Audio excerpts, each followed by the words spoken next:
wakatia isusu veru tekimeti ariza pachano yedu popazia Extra Vibe exclusive. Ndinogaramanireza ndinotenda tenzi vakaplesa ndarangarira tichifuta mombeko Makadiko wadiwa watare nasi sitadzuka zvakare. Welcome to Rutech TV. Nasi tina Mukoma Payman Mukoma Prince. Vane ma-analysis avakatigadzirira. Mukoma Payman, welcome to Rutech TV. Nasi makatigadzireiko. Yes, nasi Mukoma Payman vauya ne ma-artists esungura 6. Ma-artist aya ma-artist anosirana. Takatarisa pa ma-artist atinawo Mukoma Prince. Tina niko zvi Alec Macheso anditi. Kuna Alec Macheso tinotangira pana Nicholas Zakaria anditi. Yes, kwakatanga Nicholas Zakaria achipisa. Kubva kwazoya Macheso asirona Nicholas Zakaria. Mazuwana yakwa kupindawo chi Makingwazi which means chikwata chiri 3 ichichi. Chiri kusirana. Then tobva tazoenda kwa another side. Kwanga kuinani Leonard Dembo. Vasira unaonani na Tonga Imoyo exactly. Tabva pana Tonga Imoyo but tazoendawo pachimfana ichichi chimfana chechidiki ichi Peter Moyo anditi. Saka zvatichaita isisu tichatombotanga tambopachi mukana kuna Mukoma Prince kuti vambotaura zvavanofunga vatiudza zvavanofunga tinobva ndobva ndazopedzisa nemafungiro angu toidzosera chi kwamuri Mukoma Prince. Tinoti kazwai vese vanenge vachitiona tangodedzwawo panapa timbonge tichitaura zvedu zvishomana pamusoro pevakomana. Tichitanga kunana Dembo. Music yavo yaive right zvekuti panguva yavairova music yavo Dembo yakarova chiteketa panguva yarova music yavo nemanakidzira yaita nemasikana variko mazuvano dai vaivako kavana Dembo dai vakafa kare because music yavo yaitinakidzei zvokuti dai vanga variko mazuvano dai vakafa kudhara. Saka dai vakafa vese iye Dembo wacho aifa nevasikana variko mazuvanaya because nemaitiro avaiita havainakidza zvokuti dai vakatofa kudhara dai vari kuike zvinezvi. Then tichienda panana Tongai vakazotora band but problem yaitika manje ndeyekuti vana Tongai vaiti vakaridza vaigona but vaiti kana varidza zvavo mamisha mari yacho futi yabva yasara futi mamisha imo because vaizonakirwa kupfuura mari yavawana vaona mari ndozvakapiwa mari vaizoshandisa mari yakapfuura futi yaizotopfuura mari yavainge vashandira pabhendiro ndozvaakuitwa futi naPeter Moyo futi. Saka Peter Moyo manje ari wese because haana chaari kuwana asi ari kuzoshandisa mari wana aenda kushow Peter Moyo anditi aenda kushow Peter Moyo aimbira mahara ozobvisa futi mari yake yemuhomwe obhadhara mandimba epagedhi obhadhara futi venue yaiitira nhingirikini obva azobhadhara futi vakambi which means ari kuita loss times 3.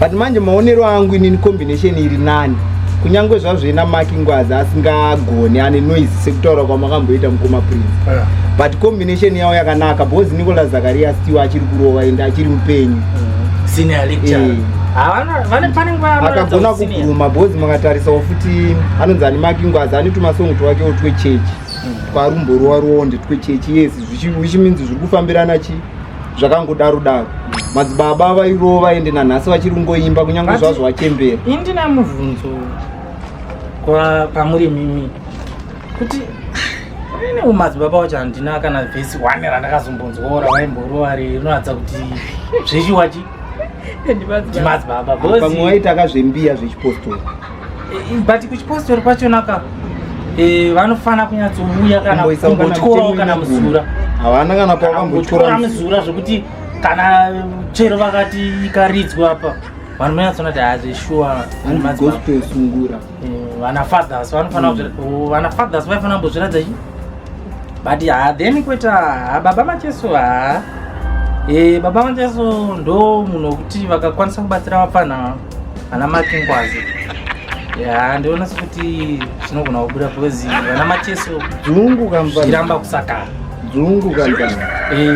Asi inime tichimbotarisa mamiriro azvakaita aya mukuratidza kuti mune tuma-issues naMakingwazi. Nyatsotsanangura zvakamira sei? Munenge mune tuma-issues. Ma-issues naMakingwazi hatina. Asi iye kana ane isusu nesu. Hatite beefi nemunhu. Tingatoita zvepoku nemunhu. Because Makingwazi tikatomutarisa tinotomurespect. But inyaya yekuti iye kana akaita beef isitozoita beef. Tokunoita beef. Because isitozopinda nekusina masawa. Pinda nekusina masawa mebata. Hatina basa naMakingwazi. Taitoitawo basa une music yake. Tikati ngaregedze kuita noise. Anditi akaregedza kuita noise ngatedzere Macheso waari kutedzera. Tikuzviziva kuti ndo ari kukopera.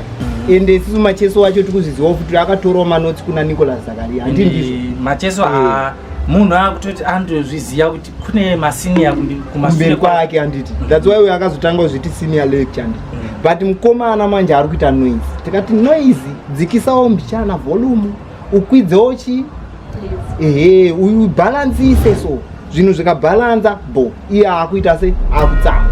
Isusu hatina basa nekutsamwa kwake bhozi iye hatina basa naye. Kana asingade ngaasati nyaudze. Pane imwe nyaya yekuti tikaitarisa kudira Dembo takazvitarisa totongopita moyo mushakabvu. Pita moyo bhozi side rake rese rashakabvuka. Ainyaya dzevakadzi. Nyaya dzevakadzi. Bosa mati hakusisina chiriko here. Hakusisina bhozi Dembo akafa, Dewa akafa, iye Pita moyo wacho. Music yake togoti Pita moyo manje akafa nanana Dembo.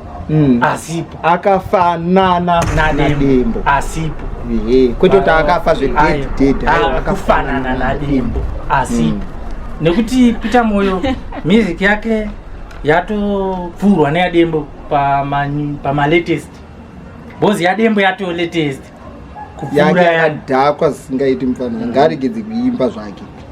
Saka izvi zvekusiyirana music izvi vateereri. Kana uchida kukopa munhu kopawo chikopawo nezvakanaka. But ipapa kukopa mukomapima unofanira kubvisa zita. Bozi vanhu ukakopa nezita zvinodhaka. Azvizotaurika. Bozi pane vamwe vari kukopa voice line kubva kutanga achipatana achitevera onesene wozonobhaizika pakuti iwa uchaere mutupo uyu manje. Papo manje ndio paunozoona munhu akutanga kuita noise azvichabuda mupona. Iyi taipedza iyi tetelusi yaMakingwazi iyi tasiyana nayo. Vanhu vatatu vatataura ivawo ndo varipo kuti vanhu ivava vari kusiyirana chimuti. But kusaidi raMacheso uku vamwe vacho havasi kuda kusiya. Vakaitawo sana Nicholas Zakaria haasi kuda kusiya, auda kuramba ari mugame.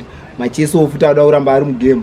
Mufana uyu auda kuramba futi ari mugame, haakuda kutoti ndinowakunda vese vari 2. Saka zvekusiyirana zvinodawo kutanga kuti kana uchiziva kuti ichazoda kusiyirwawo enda unokopa manotsi. Saka ndo nyaya yanga tinayo pama-analysis anasi. Tisingazivi kana mune pamwe pamunoda kubvunza because takadai isusu tinenge tichitoti taakutoenda tinenge tichitoti tatokupai zvatinenge tinazvo pazuva ranhasi. Hatizivi kana mune pamwe pamunoda kubvunza kana kuti vateereri tichange takamirira kubva kuvateereri. Tichazodzoka nemaquestions anenge abvunzwa nevateereri tinezokubvunza izveka. Handimazvinzwa kavateereri. Tokuonai mimi ngavasiyane nesikiri ravo uri kwaMakingwazi.